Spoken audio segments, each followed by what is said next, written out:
எல்லாருக்கும் வணக்கம். நாம ஏன் கஷ்டப்படுறோம்? நம்ம எல்லாருமே நம்ம வாழ்க்கையில எப்பவாவது ஒரு தடவை யோசிச்சு பார்த்த ஒரு கேள்விதானே இது. இன்னைக்கு இந்த கேள்விக்கு ஒரு ரொம்பவே வித்தியாசமான ஒரு ஆன்மீக பார்வையை தான் நம்ம பார்க்க போறோம். ஆமா. இந்த ஒரு கேள்விக்கு மதங்கள், தத்துவங்கள்னு எத்தனையோ பதில்கள் இருக்கு.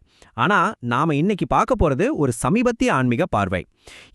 இதுக்கு முன்னாடி நாம கேட்ட பதில்கள்ல இருந்து முற்றிலும் ஒரு புது கோணத்தை காட்டுது. சரி, வாங்க ஆரம்பிக்கலாம். இந்த விளக்கம் எங்கிருந்து ஆரம்பிக்குது தெரியுமா? நம்மளோட உடம்பு இருக்குல்ல, அதோட அடிப்படை வடிவமைப்புலேருந்தே தொடங்குது. அதாவது நம்மள பத்தி, நம்ம உடம்ப பத்தி ஒரு வரைபடம் இருக்குன்னு சொல்லுது. இந்த முழு விளக்கத்தோட மையக்கருத்தே இதுதாங்க. நம்ம உடம்ப ஒரு சிக்கலான மிஷின் மாதிரி கற்பனை பண்ணிக்கோங்க. அந்த மிஷினை இயக்கறதுக்கு ஒரு தெய்வீக இயக்க வரைபடம் இருக்கு. நம்ம உடம்புல நடக்கிற ஒவ்வொரு சின்ன விஷயமும், ஒவ்வொரு செயல்பாடும் இந்த வரைபடத்தை வச்சுதான் நடக்குது.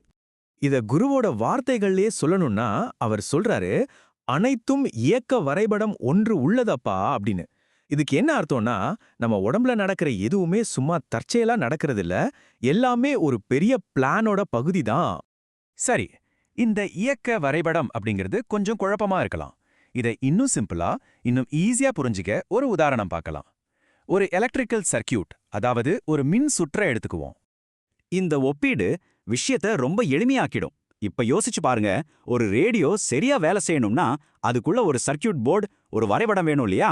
அதே மாதிரி தான் நம்ம உடம்பும் ஒரு தெய்வீக வரைபடத்தின் படி தான் இயங்குது. அப்போ நம்மளோட இந்த உள்நமைப்பு எப்படி தான் வேலை செய்யுது?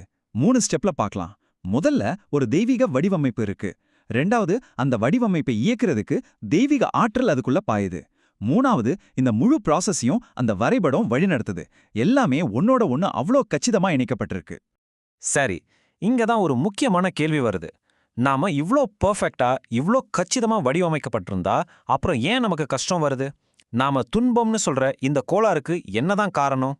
கதை இப்போ ஒரு முக்கியமான கட்டத்துக்கு வருது. நம்ம துன்பத்துக்கான காரணம் உண்மையிலே ரொம்ப ஆச்சரியமானது. குரு என்ன சொல்றாருன்னா, நம்மளோட பழைய கர்மவினை, அதாவது நம்மளோட பாஸ்ட் டீட்ஸ், அதுக்கேத்தா மாதிரி நம்மள படைச்சவரே நம்ம உடம்புக்குள்ள இருக்கிற சில கனெக்ஷன்ஸை வேணும்னே துண்டிக்கிறாராம். இதை இன்னும் சிம்பிளா சொல்லணும்னா, நம்ம துன்பம்ங்கிறது வேற ஒன்றும் இல்லை, நம்மளோட அந்த இன்டர்னல் சர்க்கியூட்ல இருந்து ஒரு முக்கியமான வயரை புடுங்குற மாதிரி. அந்த கனெக்ஷன் கட் ஆகும்போது நாம உணர்றது தான் வலி. அப்போ இதுக்கு என்னதான் தீர்வு? இங்க தான் விஷயமே இருக்கு. தீர்வு நம்ம கையில இல்ல. எந்த சக்தி அந்த வயரை புடுங்குச்சோ அதே சக்தியால மட்டும்தான் அதை திரும்பவும் இணைக்க முடியும். ஓகே, கனெக்ஷன் கட் ஆகுது. ஆனா ஏன்? எதுக்கு இந்த வலி? இதுக்கு ஏதாவது ஒரு நோக்கம் இருக்கா? வாங்க இதோட ஆழமான ஆன்மீக காரணத்தை இப்ப பார்க்கலாம். இங்க தான் நம்ம மொத்த பார்வையுமே மாறப்போகுது. குரு சொல்றாரு, இறைவன் ஒரு விளையாட்டுக்காரன்னு. அப்படின்னா என்ன? நம்மளோட துன்பங்கிறது நமக்கு கொடுக்கப்படுற தண்டனை கிடையாது, அது ஒரு பெரிய தெய்வீக விளையாட்டோட ஒரு பகுதி. யோசிச்சு பாருங்க, பொதுவா நாம என்ன பண்ணுவோம்? வலி வந்தா அதை ஒரு தண்டனையா பார்ப்போம். அதிலிருந்து எப்படியாவது தப்பிச்சு ஓடணும்னு நினைப்போம். ஆனா இந்த ஆன்மீக பார்வை என்ன சொல்லுதுன்னா, வலிங்கிறது நம்மள விழிக்க வைக்கிறதுக்கான ஒரு பாடம். அதனால தான் நாம வலியை சரி செய்யணும், அதுலேருந்து ஓடணும்னு முயற்சி பண்ணும்போது அதோட உண்மையான நோக்கத்தையே நம்ம மிஸ் பண்ணிடுறோம். அதோட நோக்கம் நம்மளை தண்டிக்கிறது இல்ல, நமக்கு ஒரு விழிப்புணர்வை கொடுக்கறது தான். சரி, இந்த புது புரிதலோட நம்ம துன்பத்தை எப்படி எதிர்கொள்றது, அந்த துண்டிக்கப்பட்ட இணைப்பை திரும்பவும் சேர்க்கறதுக்கு என்ன வழி, அதை பத்தி இப்ப பார்க்கலாம். திரும்பவும் இணைக்கிறதுக்கான வழி என்ன? குருவோட வழிகாட்டுதல் ரொம்ப தெளிவா இருக்கு. 3 முக்கியமான விஷயங்கள். 1, அந்த இணைப்பை சரி செய்யறது நம்மள படைச்சவரால மட்டும்தான் முடியுங்கிறத முதல்ல புரிஞ்சுக்கணும். 2, நாம செய்யற நல்ல காரியங்கள், அதாவது நற்செயல்கள் மூலமா தான் அந்த ரீகனெக்ஷனுக்கான வழியை உருவாக்க முடியும். கடைசியா, ரொம்ப முக்கியமா, இந்த வழியோட நோக்கமே நம்மள படைச்சவரை பத்தி நமக்கு ஒரு விழிப்புணர்வை கொடுக்கறது. இதனால தான் பாருங்க, எல்லா ஞானிகளும் திரும்ப திரும்ப புண்ணியங்கள் செய்யுங்கள், புண்ணியங்கள் செய்யுங்கள்னு சொல்றாங்க. இந்த ஒரு அறிவுரை, இந்த குறிப்பிட்ட போதனையை மட்டும் இல்லாம ஒரு பெரிய ஆன்மீக பாரம்பரியத்தோட நம்மளை இணைக்குது.